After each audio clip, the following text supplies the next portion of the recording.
I suspect that it's a case of traffic or the usual NASA thing. But be that as it may, he'll be arriving very, very soon, and we expect that you provide an in-depth understanding of the situation in Palestine in relation to the rest of the world. Now, Monday morning, when I was driving to work, I tuned my radio. I turned my radio to Radio Gold. And Radio Gold is normally counted among the progressive stations in our country. But I was totally shocked what Radio Gold allowed to be broadcast on its network on Monday. On Monday morning, Radio Gold allowed a contributor to actually say on live radio that one Israeli is the equivalent of 200 Palestinians. And I simply could not believe my ears. Even at the height of apartheid, the leaders of the apartheid movement could not make this claim publicly.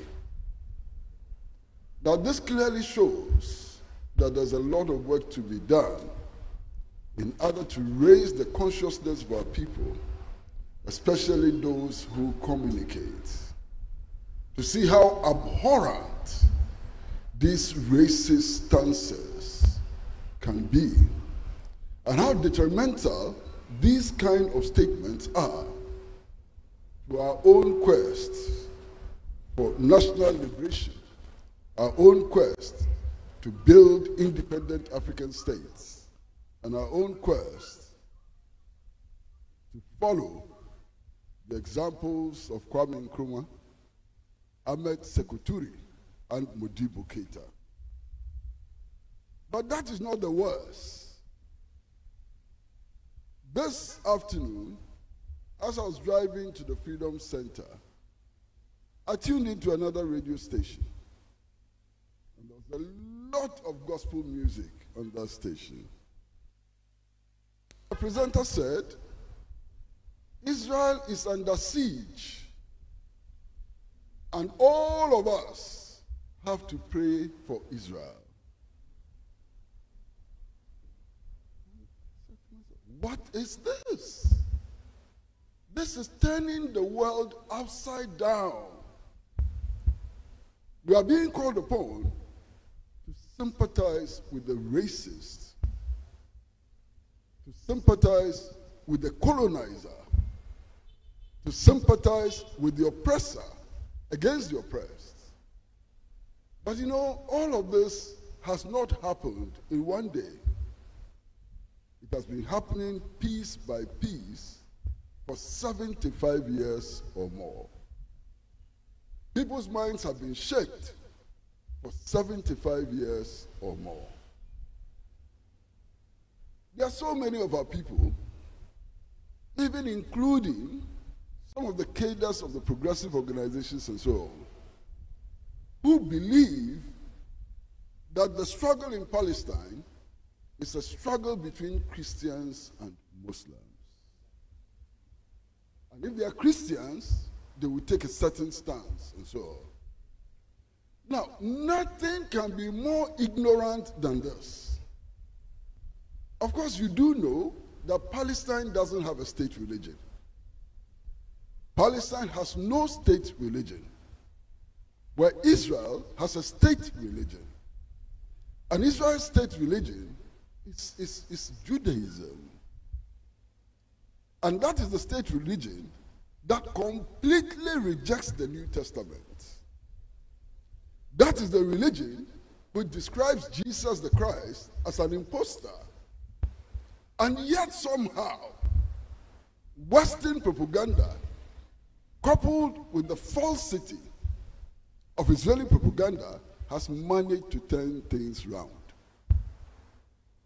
Now, only recently, all of us saw videos of Israeli militants, Zionist advocates, spitting on Christians. These videos went viral, spitting on Christians. Indeed, in Palestine, virtually all the religions that I know cohabit within Palestine without a problem. There are Christians in Palestine, there are Muslims in Palestine, there are Jews in Palestine who live in harmony. A harmony which is not present in Israel. And recently, I'm sure again, that some of us saw the videos of the reckless and callous attacks on Christian leaders in the occupied territories. Now again, friends and comrades, yes, many people have said that they have been horrified by what happened last Saturday in the occupied territories. Many people have expressed their outrage at what happened. But it is important to raise one very simple and fundamental question. What happened last Saturday has happened to the Palestinian people for 75 years. Constantly, Palestinian children have been killed, mothers have been killed, innocent school children have been killed, farms have been bombed, hospitals have been bombed, schools have been bombed, and so on, for 75 years. So those who claim today that they are outraged, I think it is legitimate to ask, what have they been doing for 75 long years? Why does it take this action which has been happening to the Palestinian people for 75 years to wake them up from their slumber? Something is wrong. Now, comrades, I'm not the one to speak this evening. I'm opening the gates. I'm only the John the Baptist. The man himself has arrived and he will soon come to the podium.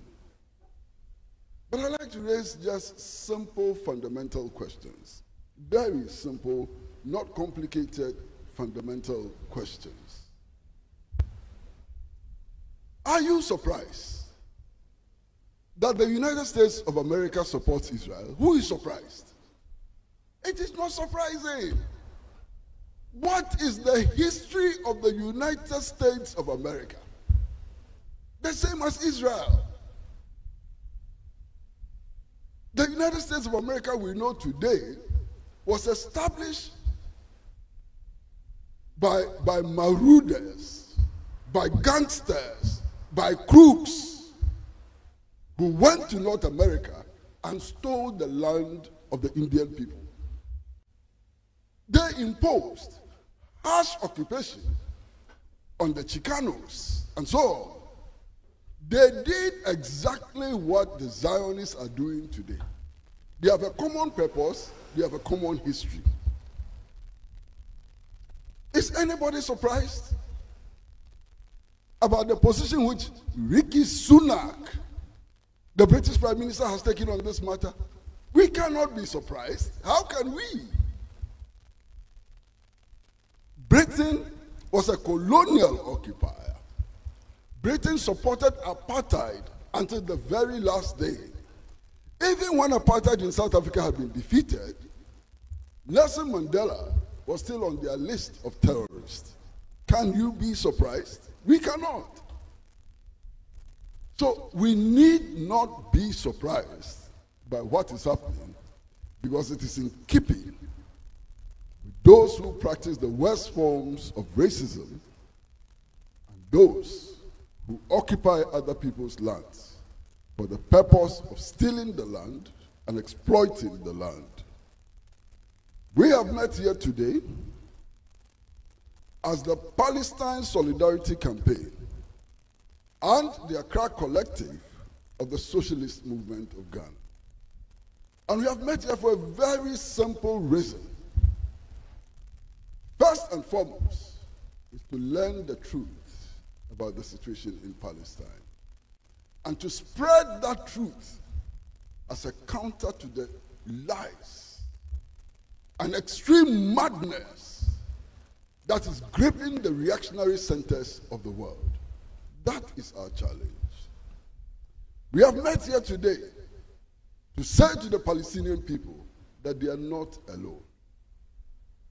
That just as we expected and got solidarity in our struggle against classical colonialism and the worst forms of racism and so on, we will give to the Palestinian people our best in the form of solidarity. That is why we have met here today. Comrades, as Dr. Nasser gets his slides sorted out and so on, it is my pleasure in these moments of pain and suffering. It is my pleasure in this moment when the forces of reaction, the forces of occupation, the forces of colonialism and racism are marshalling their strength in the false belief that they can bring the Palestinians on their knees. In this moment, it is still my pleasure to announce the presence in our midst of a very, very, very young Palestinian. His name is Rafik. And Rafik has a word or two for us. We would also at this moment recognize the President of His Excellency, the Ambassador of the State of Palestine to Ghana. We would also recognize a representative of the Embassy of the Islamic Republic of Iran, who is also here with us. And we recognize everybody else. Will our young Palestinian comrade, Rafik, come to the microphone? Rafik.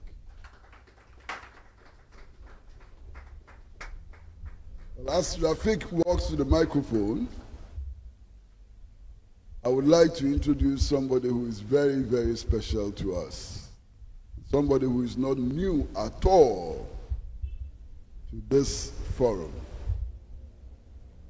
A man of conscience, and a man who has played his part in shaping the present and the future of Ghana's judiciary.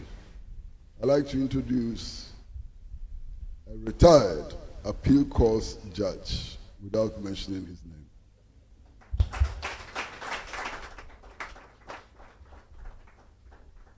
I also like to introduce our own comrade, who is a member of our movement and who has played many roles in this country, being a minister, being everything, being vice chairman of the National Democratic Congress, being general secretary of the National Democratic Congress, and most importantly, a leading member of the Socialist Movement of Ghana, Alaji. Rafik, the microphone is for you.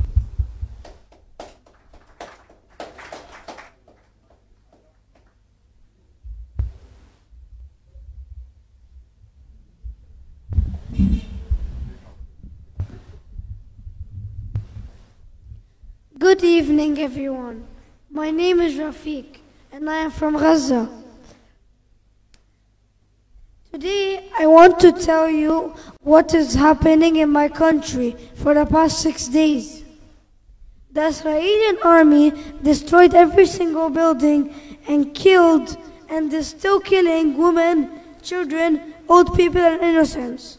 And they are cutting the electricity and the internet and the water. And they're throwing bombs on my people's heads to kill all of them. and there's no safe place in my country. For the past 6 days, I couldn't talk to my family because the Israelis cut the electricity and the communication.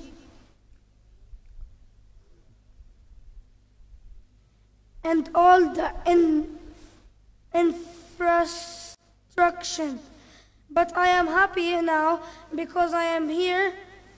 But I am happy now because I am here with you, and I feel I am not alone because the Ghanaians people are surrounding me.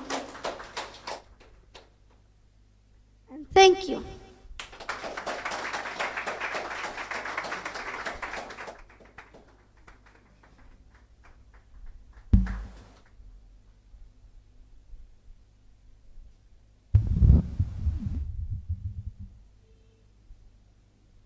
Well, just to announce that this program is live on television. We are broadcasting this program to all parts of Ghana. We are broadcasting to 46 African countries. And we are broadcasting to Europe, and we are broadcasting to South America. So this program is a program which many people from across the world are watching and listening to.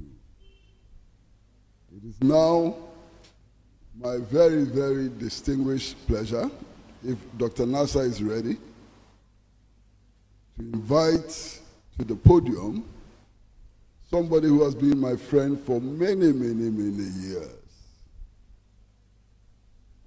I think I first met him in Moscow when he was a student. And he left. He came to Ghana and eventually became the head of the School of Languages of the University of Ghana. Eventually he moved on and became the vice president of the Islamic University, and only recently had to pack his pen and books from that university. But Dr. Nasser has been an active person in the struggles of our people for greater freedom.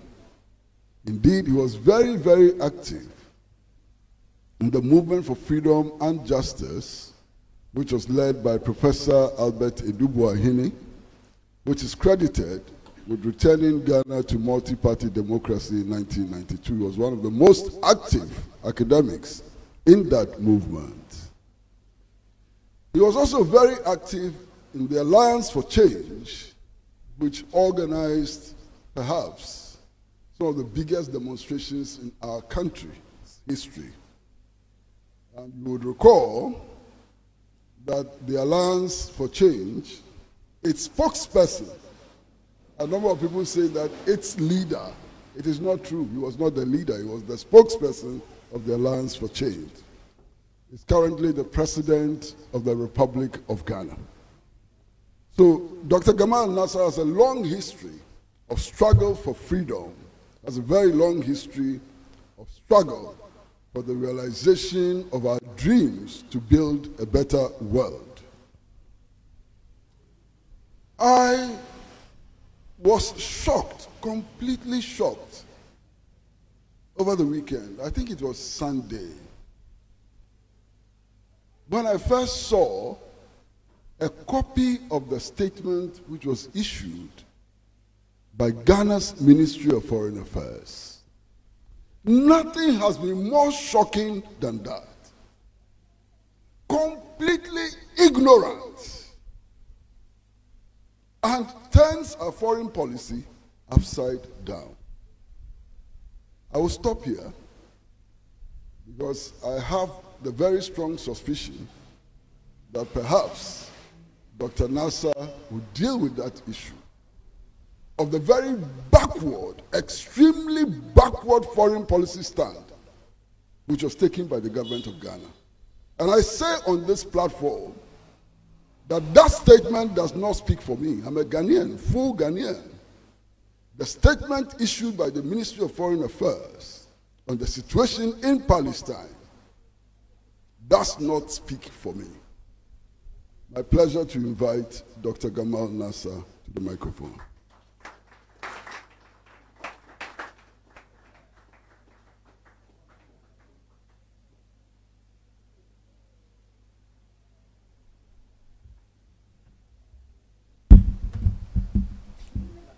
Your Excellencies, I stand on existing protocol, and also to express my outrage at what Comrade Kwesipat just said about the statement that was issued by the government of Ghana in the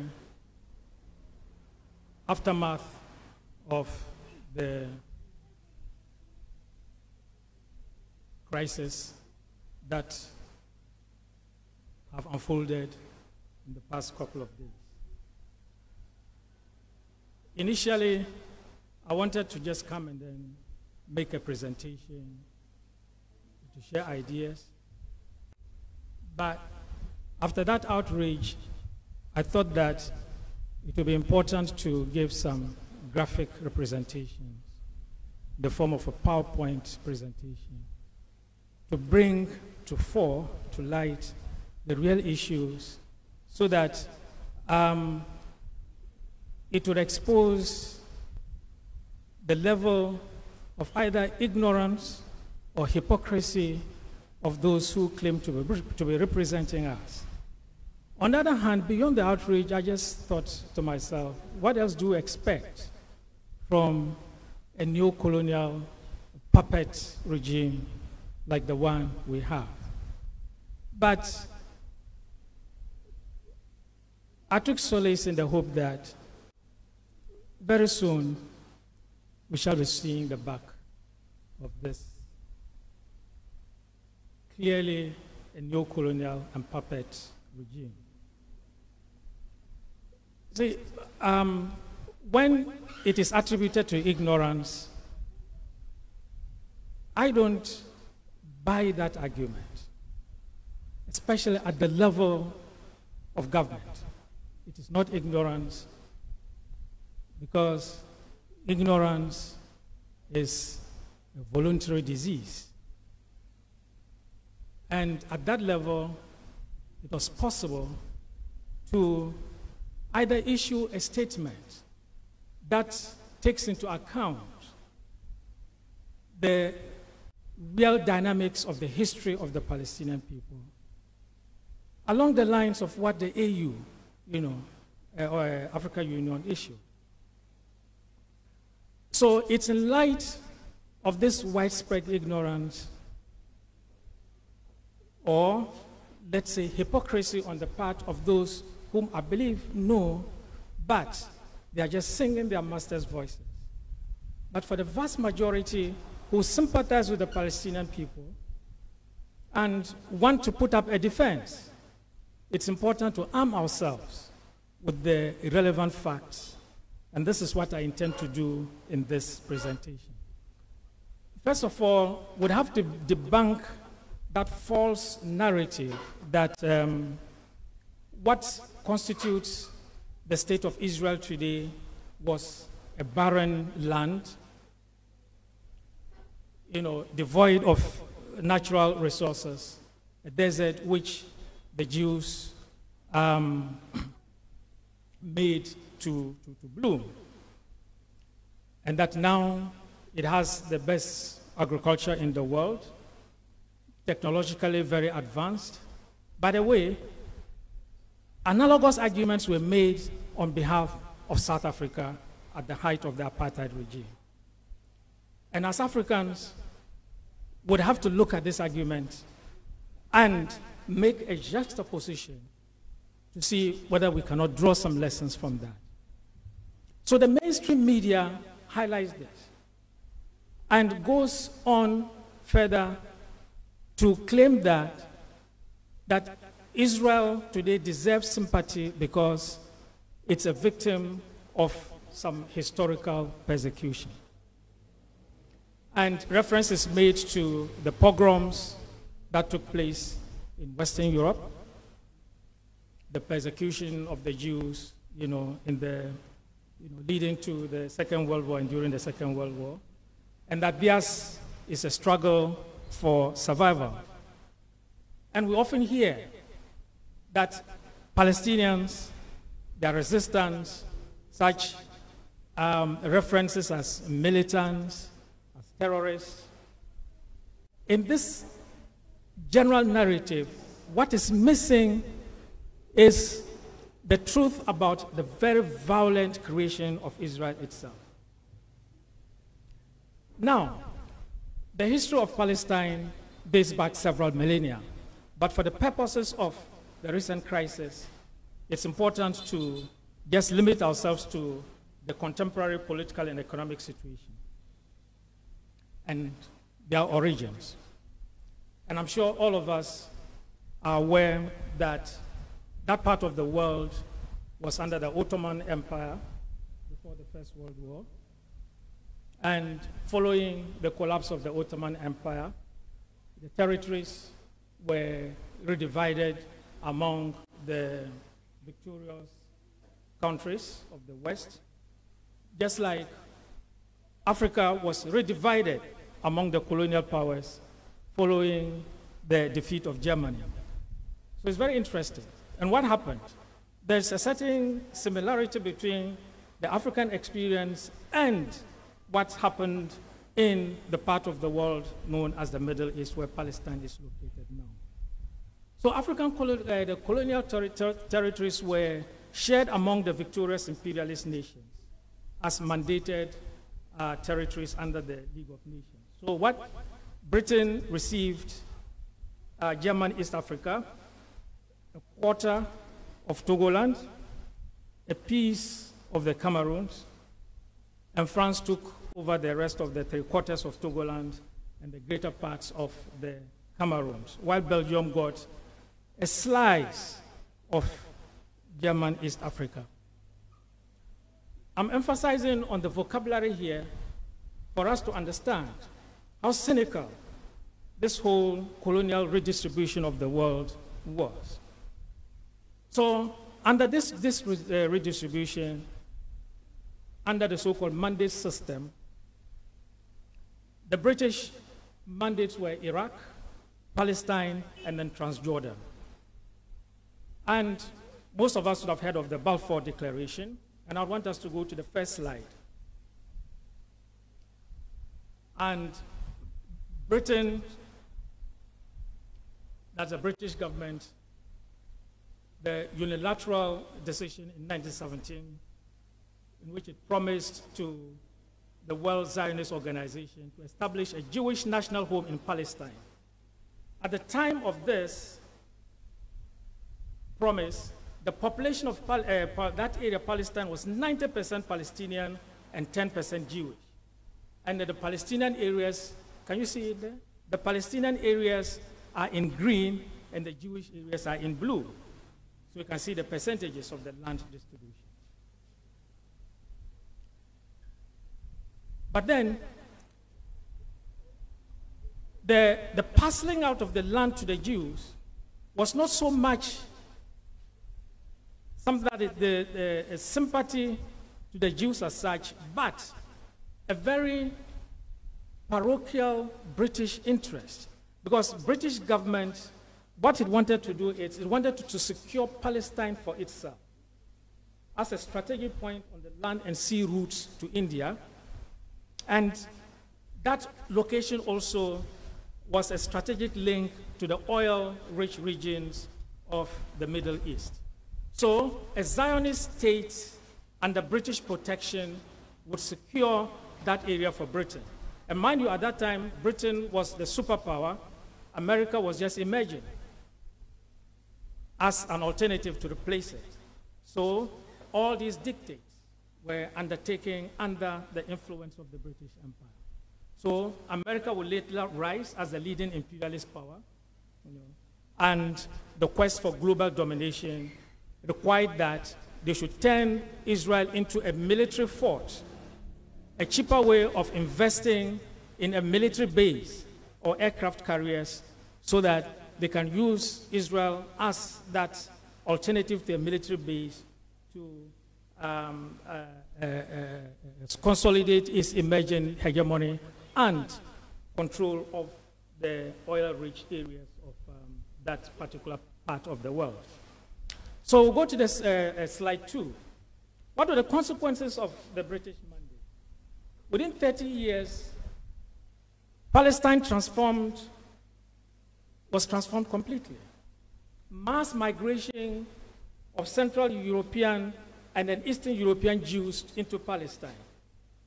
So within 30 years, the Jewish population increased from 6% in 1918 to 33% in 1947.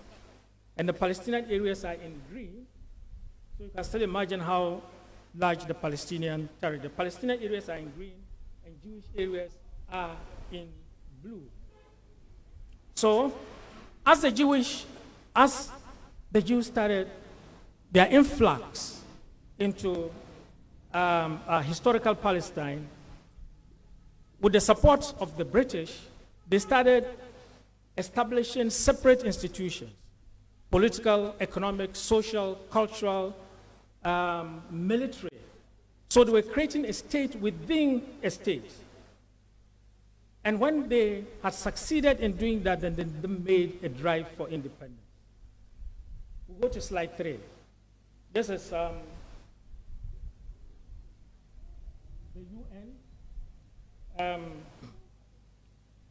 UN partition plan. Is it? No. Slide 3. I think the UN partition plan for historic Palestine in 1947. The UN resolution 181. Palestinian Arabs were to be given 45% of land that was not contiguous. It's separated and not necessarily viable for a modern state to operate. So, and the Jews were given 55%. And Jerusalem was supposed to be under international control. This plan was never implemented. So the drive for statehood continued. And this ignored the presence of a Palestinian majority in what the fact that this Palestinian majority also had their own national aspirations. But for statehood to happen for Israel, there had to be mass expulsions. The Israelites, the Jews, embarked on mass expulsions of Palestinians to neighboring Arab states. And much of this was done through acts of terrorism. And almost 400 Palestinian Arab villages were razed to the ground by the Israeli army, and a policy of constant evictions. And once they evicted, Jews moved in. Jews from where? From Eastern Europe, Western Europe. They all moved in to occupy areas from which Palestinians had been evicted. So we go to slide 4. In 1948, there were further expulsions of Palestinians. And in the war that ensued, the Zionist forces captured 78% of historical Palestine. So you see how the land structure is changing. The Zionist forces captured 78% of historic Palestine, and the remaining 22% was divided into the West Bank and Gaza, and there's a reason why they call it the Gaza Strip. So the Palestinian areas are in green, and Israeli areas in blue. So with this mass usurpation of land, having succeeded in doing that, the Jews then declared independence in 1948. And followed this with continued ethnic cleansing, and 800,000 Palestinians were driven from their homes, and they still live in exile in foreign countries or in Gaza, in refugee camps in Lebanon, Syria, and Jordan, and they don't have any right of return. So some 12 to 14 million Palestinians are scattered around the world. But any Jew who has never set, any Jew anywhere in the world, who has never set foot on Palestinian soil, has a right to go to Palestine and settle there. And Palestinian homes that were confiscated were given to these new arrivals from Western Europe and Eastern Europe. Now let's go to slide 5. The 1967 war happened, and Israel occupied the West Bank and Gaza. And the green areas are the occupied West Bank and Gaza, and the blue is the Israeli state. And the light blue areas were areas that the Israeli army captured, and the Egyptian and Syrian lands occupied by Israel. So we have the Egyptian Sinai Peninsula and Syria's Golan Heights. And there has been a deliberate policy of the Israeli state and to prevent the establishment of a future Palestinian state. And they do this by a relentless construction of Jewish settlements in the remaining 22% of historical Palestine, demolishing thousands of homes under very flimsy reasons and encouraging massive Jewish immigration into the occupied territory. And they also erect what has internationally been acknowledged as apartheid walls, which has cut off Palestinians from their farmlands, from their families, from hospitals, and from schools. Of course, these walls proved useless in the recent assault into the occupied territories by Hamas, when they used different techniques to beat the Israeli security, took them completely by surprise, and Israel suffered one of the worst humiliations, in its history. And from all indications, this is just the beginning of worse things to come for the Zionist state. So we move to the next slide, slide 6. Israeli settlement. Mind you, let's concentrate first on the slide on the left, and that is the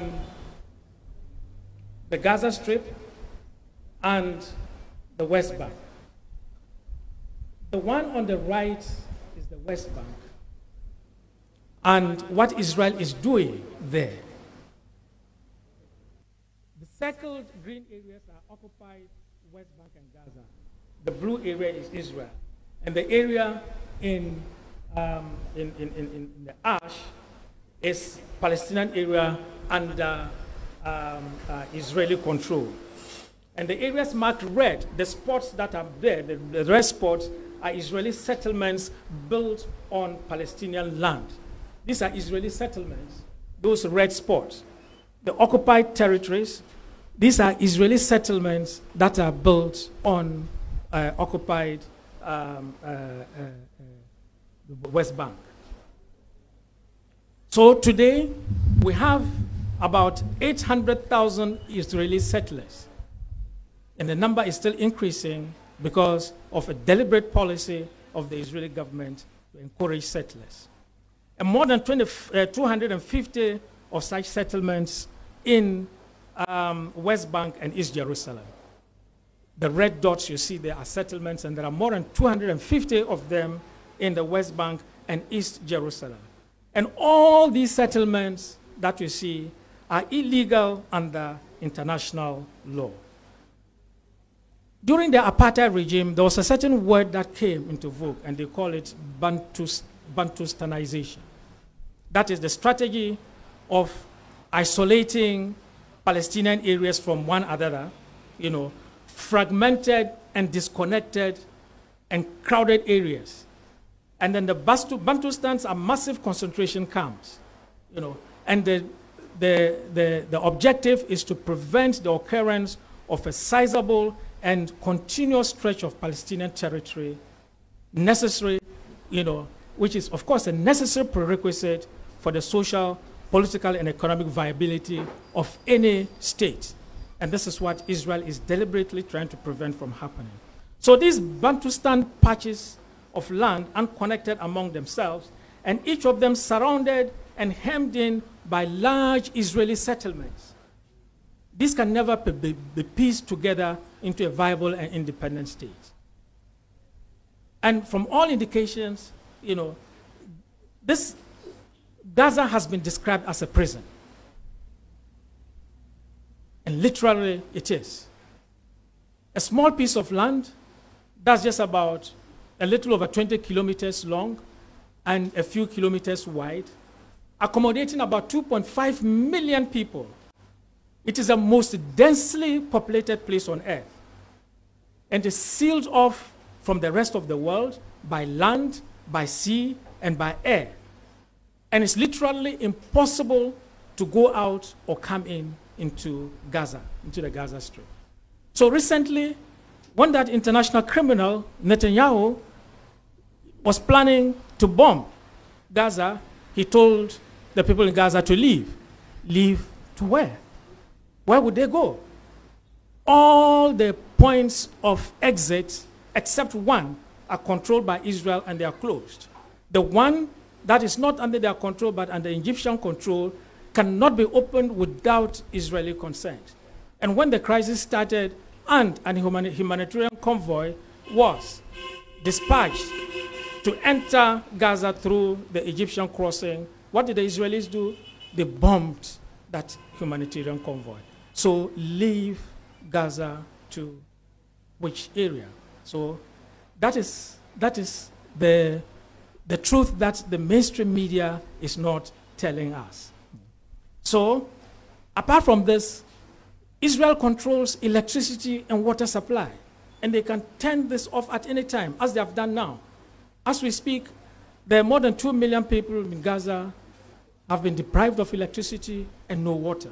The Israelis have turned this all, off. These are some of the reasons why Gaza has been described as a prison. And in fact, a former British Prime Minister, David Cameron, visited Gaza during his prime ministership and described Gaza as the largest open-air prison in the world. Some have even described Gaza as a cage.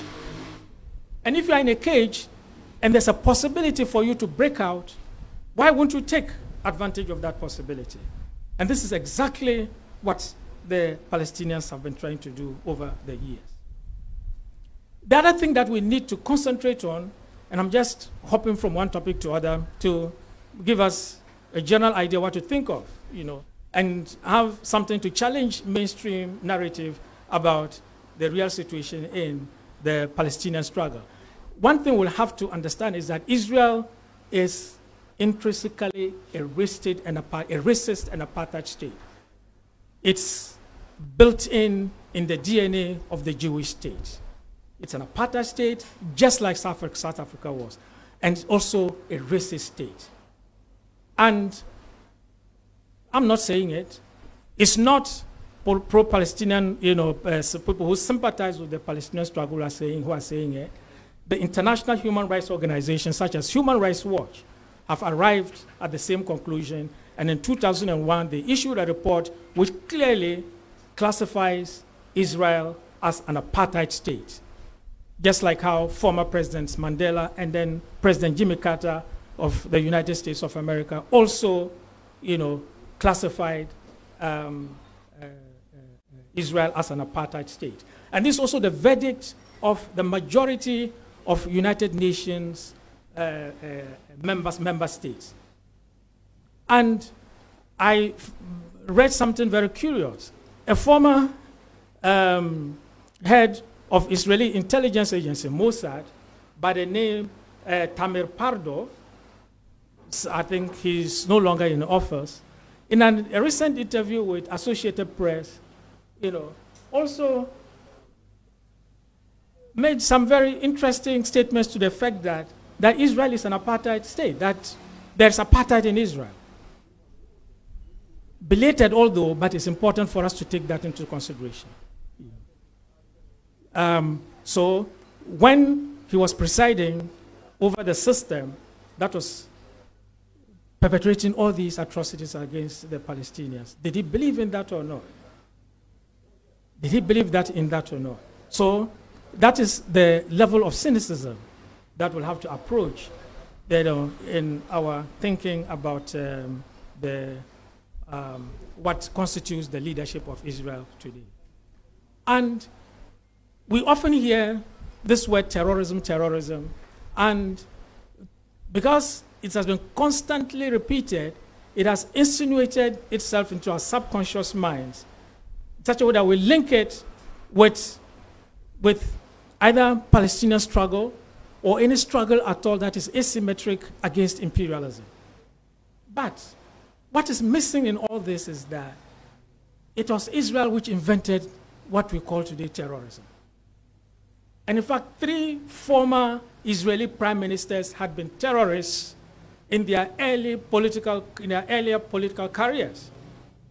Menachem Begin, before he became prime minister, in the 1940s, was a terrorist, and he led Jewish terrorists in their agitation for their own state in the British-occupied, Palestine. And in 1946, he took part in a terrorist attack on the King David Hotel in Palestine, in Jerusalem, and this killed 91 people. Yitzhak Rabin, who also later became prime minister of Israel, was a leader of a Jewish terrorist group known as the Stern Gang, and was responsible for a string of political assassinations. And the victims of this Stern Gang were Lord Moyne, a British minister representative in the Middle East in the 1940s, 1944 to be as precise. And there's another count, individual, a British individual known as Count Folk Bernadotte, who as UN special mediator on Palestine in 1948. And incidentally, Winston Churchill himself was a target of an assassination plot by these Jewish terrorists at the time that he was even, leading Britain to fight against Nazi Germany. Then Ariel Sharon, responsible for the Sabra and Shatila massacre, which killed 3,000 people, mostly Palestinians, murdered. These, and their modus operandi is well known. Some involve a level of sophistication that only state actors can do. They forge passports.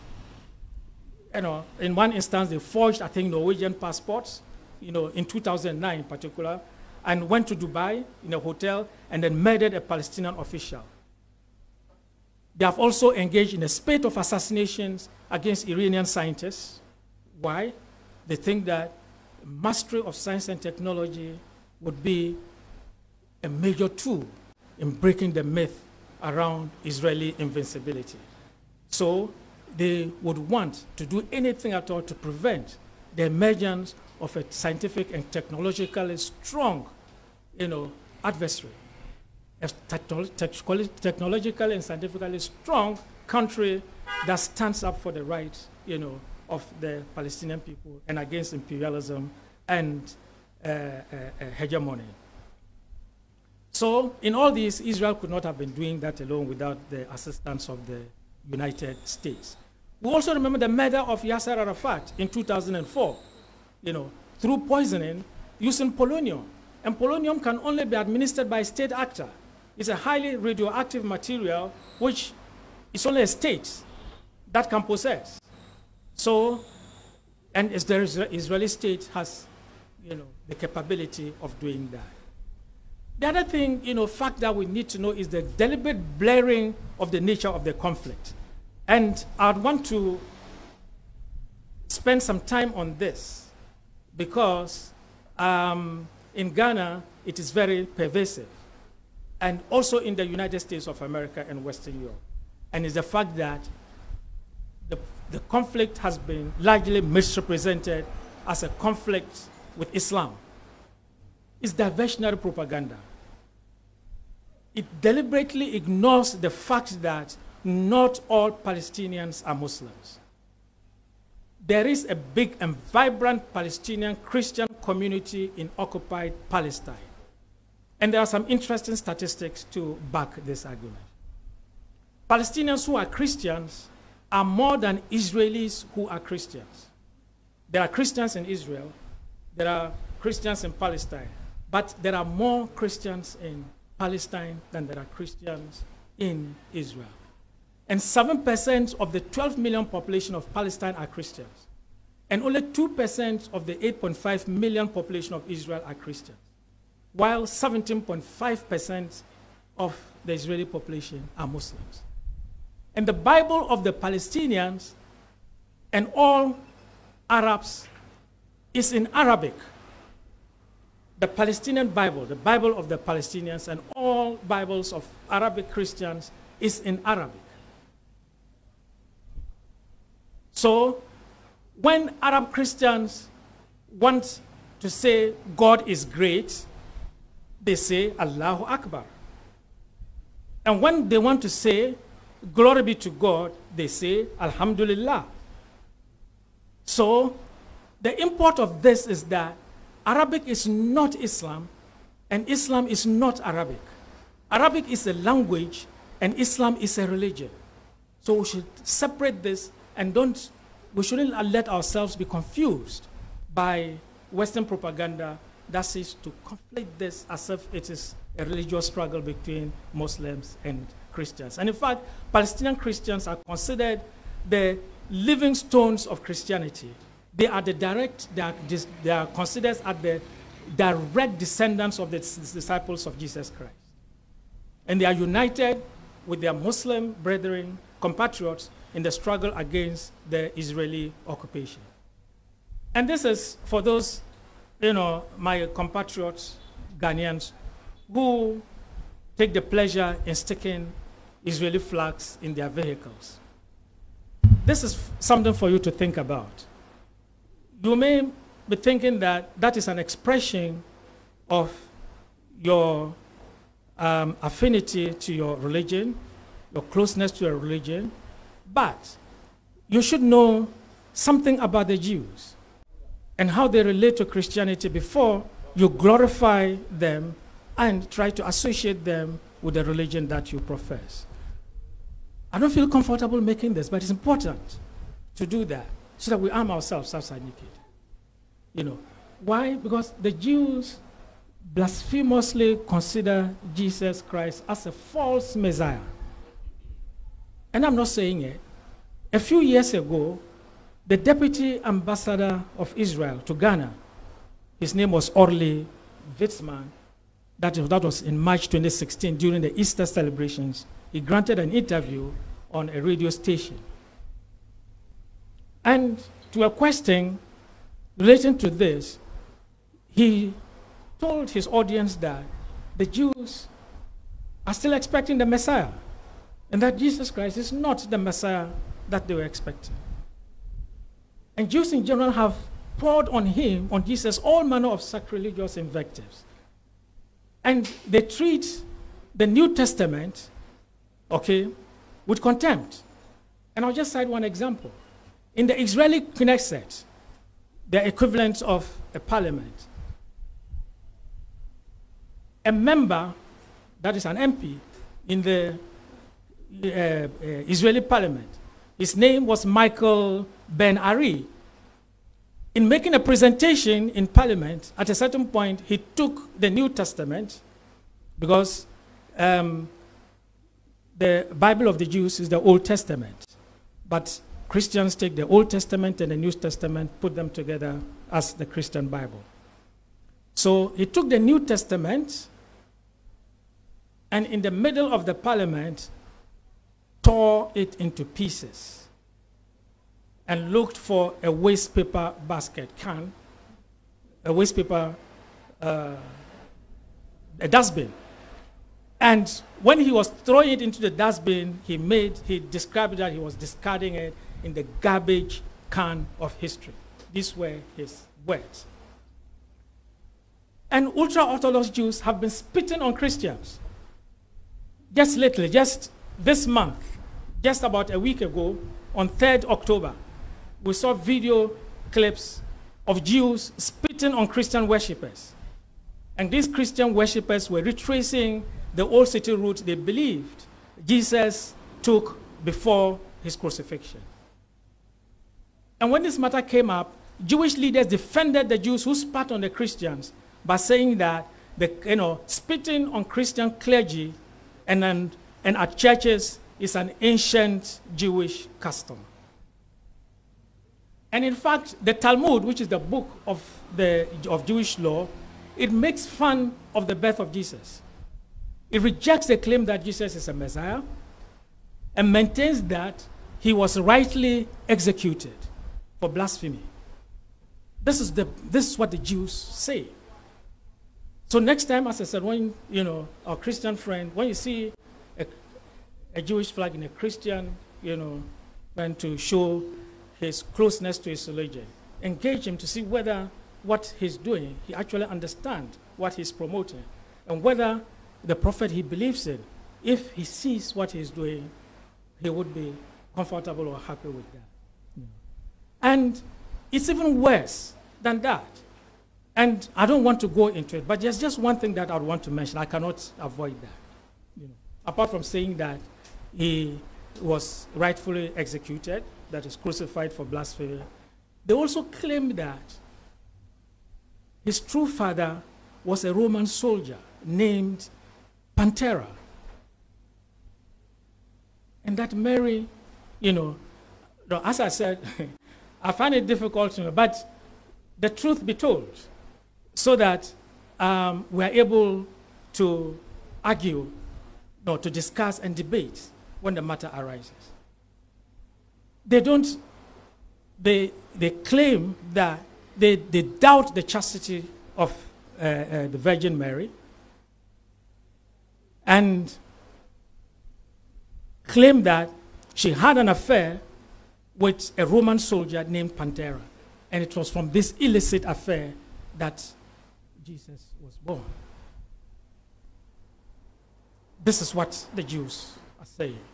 So you can see how far away they are from Christianity. Anyway, I would conclude my presentation by going to the 7th slide, by reiterating the fact that the Palestinians have a right to self-determination, and this is what the United Nations say. And I would want us to read through. This is a United Nations General Assembly Resolution 45-130, that considering, there's a preamble and there were so many other clauses, but I'm taking the most important ones. That considering that the denial of the inalienable rights of the Palestinian people to self-determination, sovereignty, independence, and return to Palestine, and the brutal suppression by the Israeli forces of the heroic uprising, the Intifada, and the Palestinian population in the occupied territories, as well as the repeated Israeli aggression against the population of the region, constitute a serious threat to international peace and security. Okay, after this preamble then, the resolution reaffirms the legitimacy of the struggle of the peoples for independence, territorial integrity, national unity, and liberation from colonial domination, apartheid, and foreign occupation by all available means, including armed struggle. This is what the United Nations say about it. So resistance against an occupying force is not terrorism by international law. The UN says that it is legitimate struggle, and if it means resorting to arms, you should, if you have the capability. So attacks on Israeli settlements, like what happened, with this latest Hamas attacks, can never be described as terrorism. These were lands, and we shouldn't buy into that propaganda that Israel was attacked. These are occupied territories. They are Palestinian lands illegally occupied by Israel that were attacked. So these were lands that were seized from Palestinians since 1967. Okay, so it is similar to a guerrilla war against an occupying power. So an analogy can be made with what happened during the Second World War when Germany occupied Poland and France. And the Polish formed guerrilla units and started making incursions in the rear of the German, the Nazi army. Would you call them terrorists? No. These were partisans, patriots, who are taking up arms against an occupying force. So the same, fighting against the Nazi troops in occupied France and Poland could not be described as terrorism. So finally, the formula for peace. Israel has to return territories it captured and has been occupying since 1967 in exchange for peace with all its Arab neighbors. In actual fact, the Arab League has presented this alternative. And Hamas has actually, although not recognizing Israel, but it has also shown a willingness to accept this arrangement. Also, the establishment of a Palestinian state on the West Bank and Gaza with East Jerusalem as its capital. Israel continues to reject even this minimum demand. And it also refused to implement the peace agreements that were signed by Arafat and Rabin some 30 years ago. See, but history moves in circles and in zigzags. And the tide is changing. And the world is rapidly awakening to the murderous character of the Israeli regime. The propaganda that they have relied upon all over these years is gradually crumbling. Their much touted military and security apparatus has been severely weakened and undermined in the recent, attacks. Even the CIA secretly concedes that Israel is running out of time, and its only choice is to make peace with the Palestinians, and her neighbors, or it will perish. But Israel is intransigent. It believes that it can always use propaganda to hide its crimes, believes that it can never be sanctioned, and recently, Netanyahu has vowed to reduce Gaza to dust and rubble. Well, Gaza has been reduced to rubble, dust, 4 times in the last 10 years. Thousands of Palestinians in Gaza have always been massacred. But this only made matters worse for the occupying force. The mass murder of Palestinians will not solve the problem. Otherwise, the massacres from 1948 would have solved the problem. But the future is on the side of the Palestinians, because you cannot permanently lock up people in a cage and expect that they will not attempt to break out. And the Palestinian children who survive this present Israeli bombardment will take over the torch from their parents, just like the fighters today took over from their fathers and grandfathers. The explosion we are witnessing today is the most devastating so far, and the next one will even be more devastating. And the signs are coming with the resurgence of Iran, the resurgence of Hezbollah in Lebanon, and the worldwide BBD, that is boycott, diversify. I mean, the same policy that was applied to break the back of Apartheid South Africa is gaining currency. And recently at Harvard University, a group, about a dozen different student organizations came out and issued a statement putting the entire blame on the recent crisis on the Israeli government. That was a remarkable shift. The public opinion is shifting, and you can fool all the people some of the time, but you cannot fool all the people all of the time. Yeah. So the days of the Israeli swagger are numbered, and its policy of tying itself to the apron strings of the United States, that policy is doomed, because the balance of power in the world is changing very fast. The heavyweight, that is the American imperialist hegemon, is heading down for the count. And the first punch resulted in the great and humiliating escape from Afghanistan.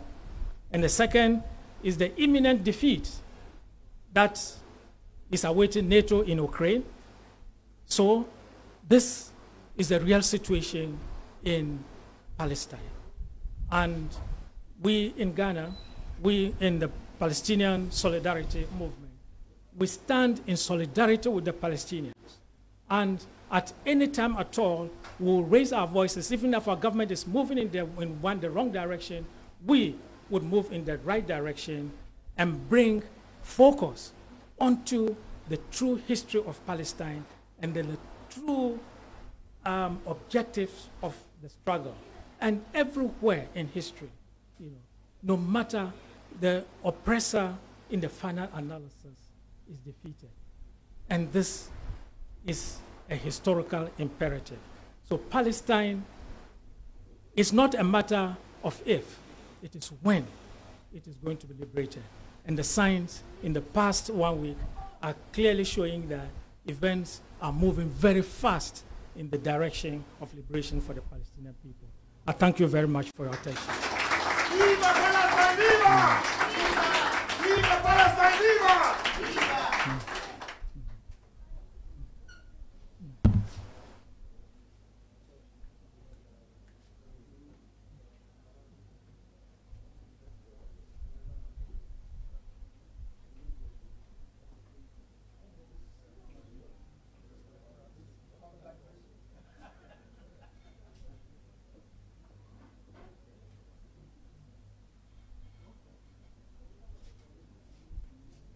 Do I need it? Well, comrades and friends, well, first we'd like to salute Dr. Gamal Nasser Adam for the very brilliant presentation which opens our minds to the real history of the Palestinian people and what is happening in Palestine today. We intended this to be a conversation, and therefore, at this stage, we are going to make the microphone available to any and everybody who has a question or comment to make. And we're going to do that for the next 30 minutes. So, as we say in local parlance, the floor is opened. I'd like to see by hands those who have questions and who have comments. I can recognize Azuma Besori, and then you, and then you. Let's take the first three. So we'll start with Azuma, and then the gentleman in smock, and then our brother from but brief. We don't want another repetition of Dr. Nasser's speech. Brief. Good evening, comrades and friends.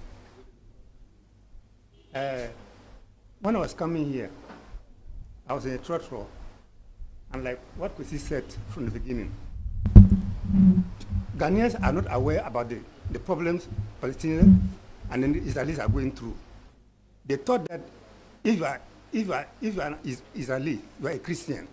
So in the car, in the trotro, the women were saying that Sunday, their pastor said they are going to buy flags for them, so that they will all come to church with the flags, and Israeli flags. So I just shaking my head. So I don't understand, because the women are not educated about the struggling in Palestine. And I saw yesterday when the thing started, I saw the map of the Palestinian map. I didn't see the name of Israel in it. That was 1947, like what Dr. Nasser was saying. I didn't see any Israel name on it. So what is happening right now is that the Palestinians, the Israelis have, I don't know what to say, but they think that because coming to do something, to use force to take over somebody's country, that's what they are doing. And when the war started, that was Saturday in the morning, when I came out, and I heard that the casualties of the Israelis was 700. I said, well, that is good. I was very, very happy, because they said that the Palestinians and Israeli, if you kill one Israeli, you will kill 1,000 Palestinians. But Palestinians were able to kill 700 at that time, and they didn't kill anything. They didn't kill any Palestinian. So, and what I was now say finally is that they have a security failure. They are well best known for their Mossad security, but the Mossad failed them. Thank you so much.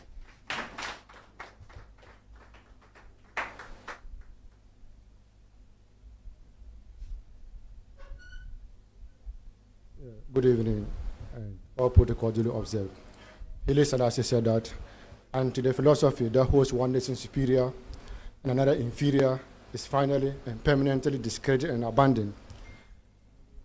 Until that day, there is war in the east, war north, war south, and war down west. So we do believe that no matter what happens, Palestine will survive. And if the world needs peace, then Palestine must be an independent state. I have a question to my lecturer, Dr. Nasser, and to everybody who can help. Those who support US do it boldly. For instance, the UK, the US. Those who support Palestine go hiding. For example, Saudi.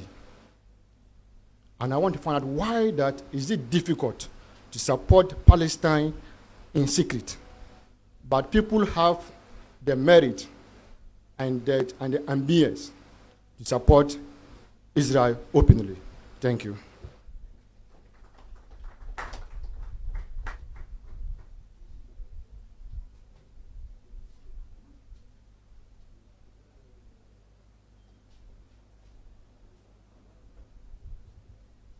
Thank you so much, Doctor, my noble father, Dr. Nasser, for the wonderful presentation. You have indeed exhibited high level of scholarship.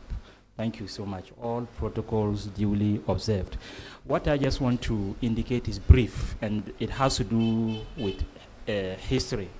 You know, to understand that the West, precisely the United States and its allies, including the Zionists, had already had a dangerous siege mentality, especially regarding Palestine. Immediately, World War I ended in 1918. In 1919, there was a conference in Paris, that is the Paris Peace Conference. During this time, it appears the United States was neutral. America appeared to be neutral. So President Woodrow Wilson said, before the decision is taken as to whether to establish an independent homeland for the Zionists, there is a need to establish an independent fact-finding commission. That is the Keane-Crane Commission. Keane and Crane were Europeans, but they understood and spoke fluent Arabic. So they knew the terrain. So they were dispatched to go and then do their findings and then bring it on board for decision making. So they taught Lebanon, Syria, Iraq, even Turkey. They taught the entire Middle East, including the Hijaz, because during this time there was no country called Saudi Arabia. The entire peninsula was called the Hijaz. So they went and then did their survey, brought their findings and said, any attempt to establish an independent homeland for the Zionists without trampling upon the rights of the indigenous, that is the Palestinians, it is going to be difficult. But unfortunately, because they had already made their minds to trample upon the rights, the legitimate rights of the Palestinians, this finding, the report of these findings were never, implemented. So it is a clear-cut manifestation of the fact that what is happening, people should not be surprised. We are yet to see many or numerous developments, but with the support of reputable and responsible adults like Dr. Nasser and our abled individuals here that I cannot mention, including Kwesi Pratt himself, there is hope for the future, and we believe one day, inshallah, the Palestinians will realize their own sovereignty and assert themselves as human beings. Thank you so much.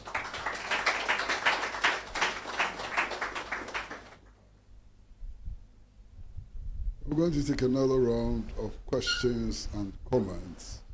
And we'll ask Dr. Nasser to take note of all the comments and so on, so that at the end of it he can make his final contribution. So can I see hands up? Anybody else?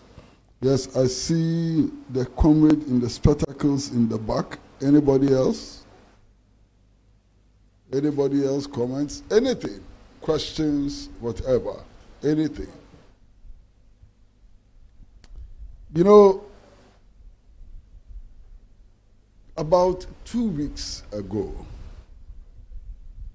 and I don't know how many of you remember, the head of Mossad, the Israeli Secret Service, issued an open public threat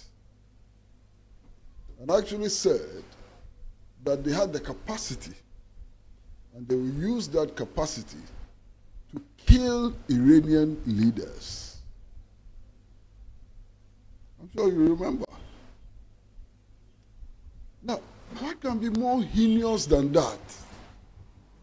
The head of intelligence of another country publicly and openly threatening to kill the leaders of another country. I mean, what impunity?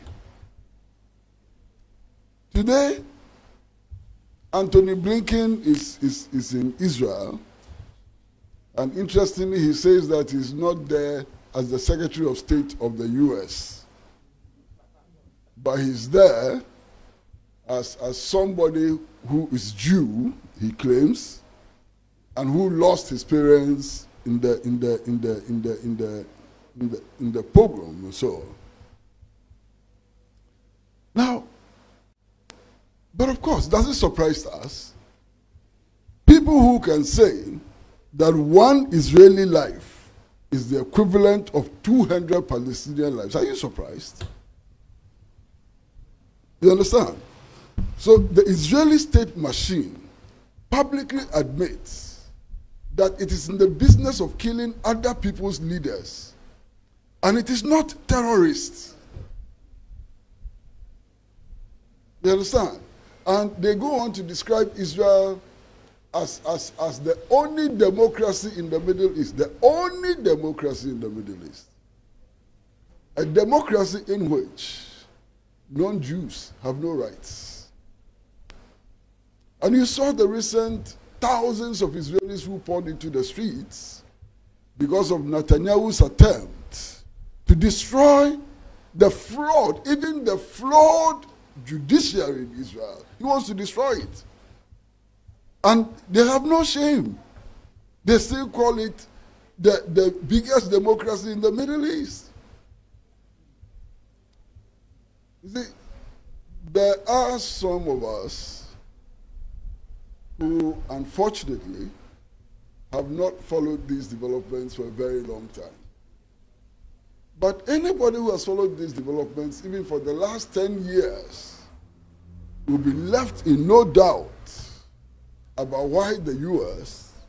is so busily sending warships and aircraft carriers and so on. I recall when I was a young, bluffing young man in those days, the current president of the United States of America, on the floor of Senate, making a declaration that if Israel did not exist, they would have to create one.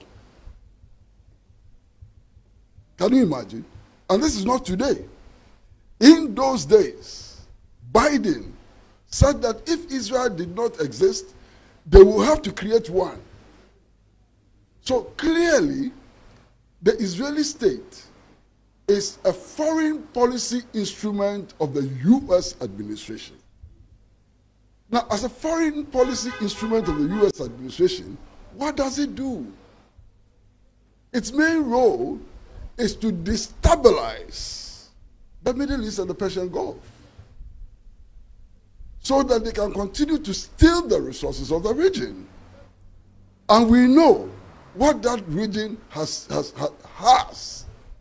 and the role it has played in world affairs. So Israel is nothing but the policeman of the United States of America And don't you get into the fantasy that the police is there to restore law and order, to peace and so on.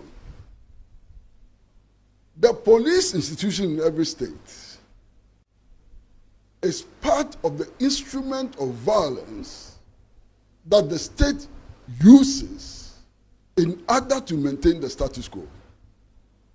So if you have an imperial state, its police is to maintain imperialism. If you have a country which is liberated, its police objective is to pursue the objectives of independence and so on.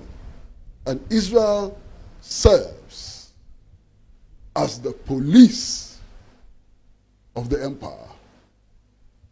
And that is the role it was created to serve. I mean, I get disappointed, many times. And as I grow older, I'm learning many things. One of my greatest friends, somebody that I looked up to,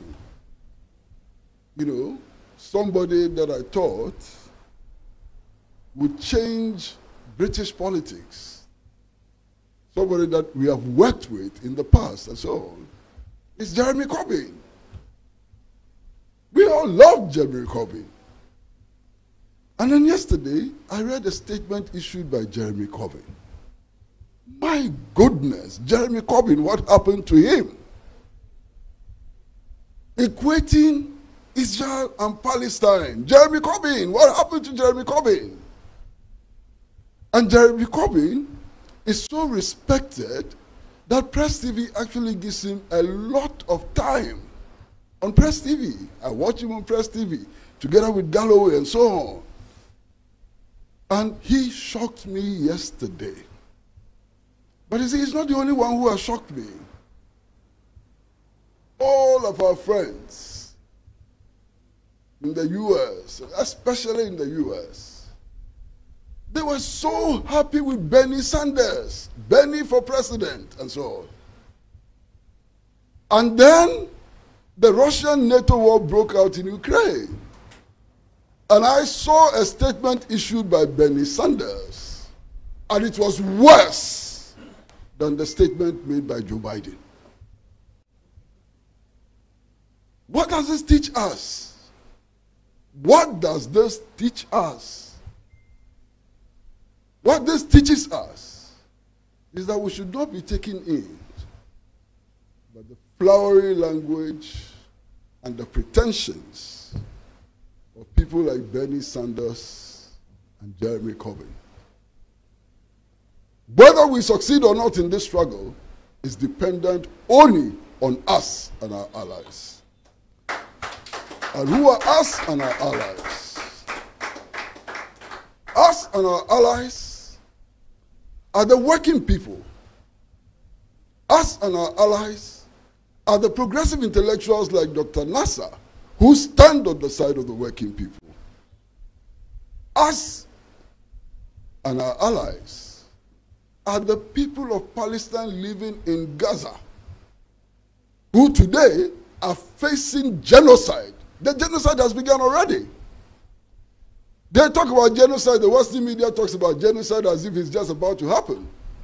When the people are denied access to potable water, when the people are denied access to food, when the people are denied access to medicine, what is it if it's not genocide? So the genocide has begun already, and those who support Israel are on the side of genocide. Any more hands? Any more hands? Well, the comrade in black, I think you have the distinguished privilege of being the last questioner or contributor. And then we'll bring Dr. Nasser, and then we'll close this session. We'd like to say a big thank you to the crew from Pan-African Television, who have made it possible for people in 46 African countries to watch this discussion live. We have also made it possible for people all over the world to watch and hear us on social media. We are most grateful to the crew from Pan-African Television. Thank you very much for your huge contribution.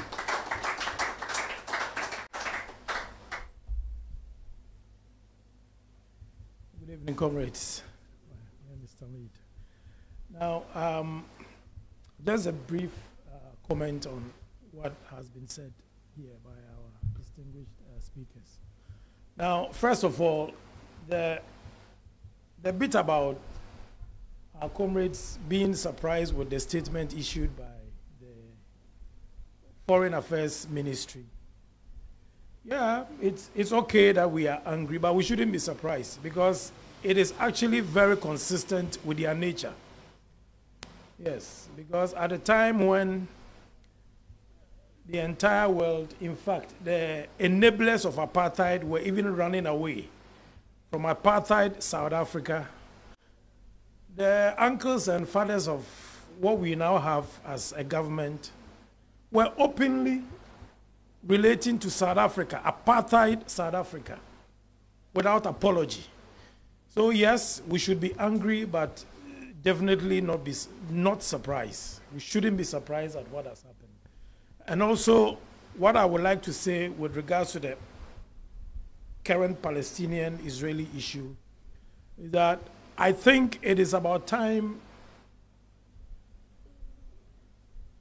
we ourselves, and I mean for those who are on the side of what is right, it is about time we look beyond the labels, the labeling. For example, you tune into your television and you hear references to Benjamin Netanyahu, and what you hear is the Israeli Prime Minister. And when it comes to Mahmoud Abbas, they call him the Palestinian leader. Now, any reference to him as a Prime Minister or President of Palestine will be to right and they wouldn't be wrong, would be to legitimize his place as the President or the Prime Minister of a state recognized by the United Nations. But of course they wouldn't do that. And that is part of the labeling. You have a disgruntled young man, young woman, who straps a grenade, a bomb around his waist, enters a bus, blows himself up, and they call him a suicide bomber because the idea of suicide is pitiful. And it is cowardly. In fact, they add and say engage in a cowardly act. But who says somebody who chooses to offer himself as a weapon can be described as a coward? And that is all part of the labeling. And I think sometimes we are not very careful. We ourselves who choose to defend what is right, we fall victim to some of these labeling. And maybe, let me just say, that makes me understand the comrade question as to why, even for those who choose or who support Palestine, do so in harsh tones. It may be because subconsciously we have also fallen victim to this same labeling. And I think it is about time we look beyond these labels and speak truth to power as it is. Thank you.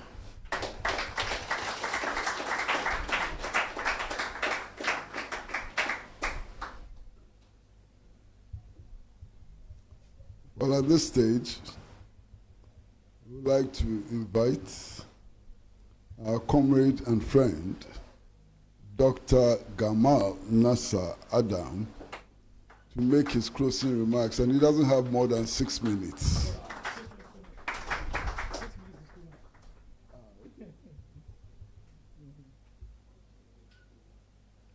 Yeah, there are just two issues that I want to address. First, why is it that some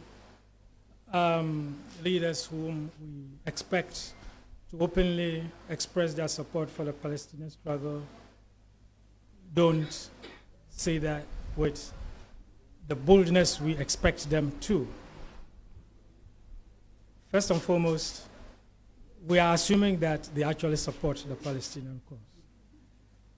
But having said that, I just want to, I don't want to go into the details of the controversies, but I just want to read to you a quote from Machiavelli. And you put that in context as to how imperialism relates to conquered states and the control of their leaders. This was what he said.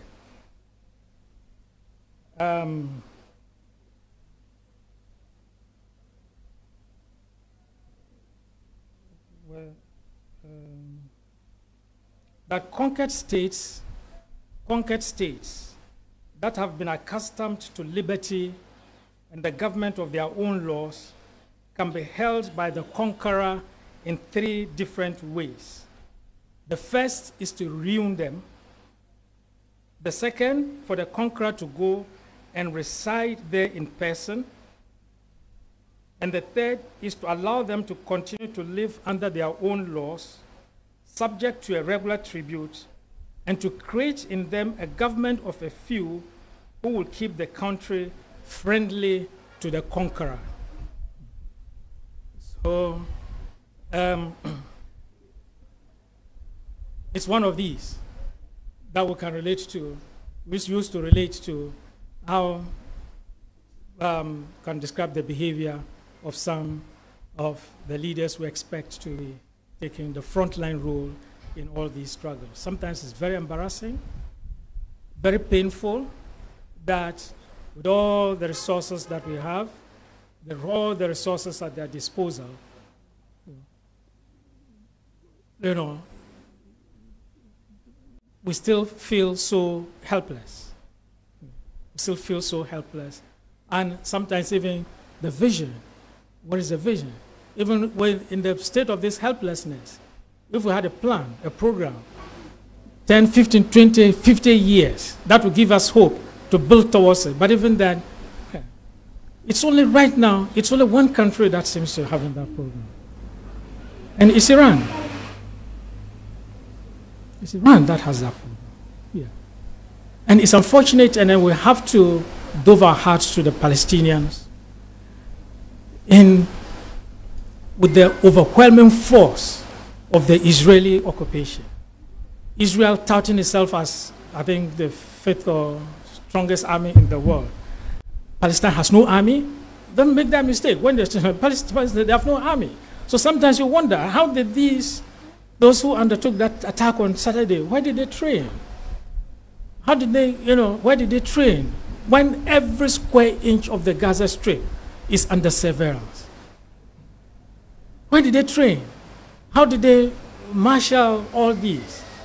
It means that despite the numbers, the courage, that one man with courage is the majority.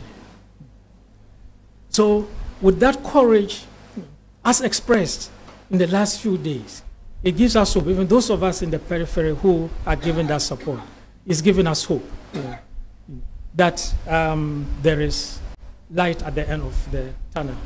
Then the second one, before the 6 minutes come to an end, the second one, it's what Comrade Kwesi just said about Israel as a project of American hegemony. And it is true.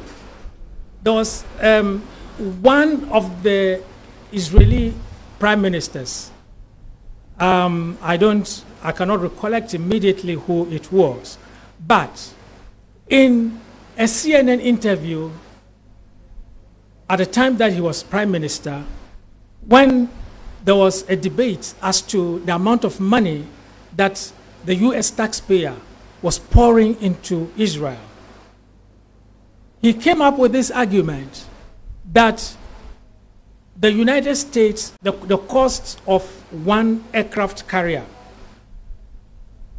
he equated that to the role that Israel is playing on behalf of America in that region, and calculated that to the number of aircraft carriers that could have played that role was he put a certain number to it, and said one aircraft carrier costs that much. This is the amount of money America is committing to Israel, so that even America owes Israel some money, and that where is the balance?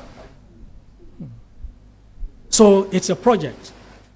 So and you see, as I said, there's a certain hope. By Israel attaching itself to the apron strings of the hegemon, and America is collapsing, there's no doubt about that, but it is throwing its weight about, the last one is sent the aircraft carrier to, when Biden ordered that the aircraft carrier should be sent to the Mediterranean or whatever, close to the seas along Gaza and then Israel. Putin said, Putin's response was that these things don't intimidate anybody. It will not intimidate the people in Palestine. It will not intimidate the people in Israel, in Syria. It will not intimidate the people in Iran. So aircraft carriers, their days are gone, especially now when at least there is an anti-imperialist adversary which has the ability to sink these aircraft carriers with the technology and armaments that they have. So that's what I want to add in terms of contribution to what Kwesi said and the questioner after this. Thank you very much.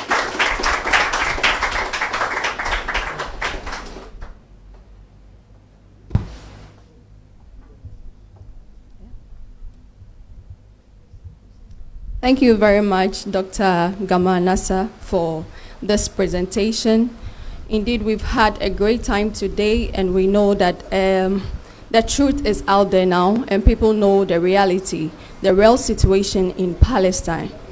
On behalf of the Accra Collective of the Socialist Movement of Ghana, we are most grateful to all who made time to be here to join this discussion.